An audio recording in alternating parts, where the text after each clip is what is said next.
Now student see the second part. तो second part में मैं px लिख देता हूं। तो px यहां जो हमें गिवन है वो है x to the power 4 minus 5x plus 6 and gx यानी डिवाइजर जो गिवन है this is 2 minus x square. तो इसे मैं अरेंज कर लेता हूं, एक्स स्क्वायर को स्टार्टिंग में लिख देता हूं प्लस 2 लास्ट।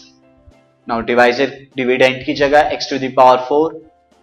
यहां पर student x cube and x square वाली टर्म नहीं है तो उनकी जगह मैं खाली छोड़कर x को आगे लिख देता हूं। ऐसा करने से कन्वीनियंट होगा हमें सॉल्व करना। माइनस 5x प्लस c आगे लिखा, माइनस एक्स स्क्वायर प्लस 2 लिखा।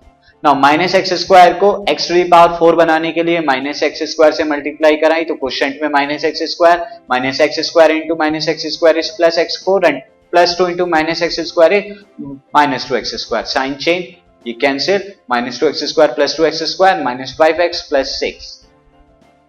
Now student minus x square को हमें क्या बनाना है प्लस 2x, तो मैं माइनस 2 से मल्टीप्लाई कराऊंगा। So this will become minus 2 into minus x square plus 2x square and minus 2 plus 2 is minus 4। This minus this plus, sign change कराए, cancel out, this minus 5x plus 6 plus 4 is plus 10।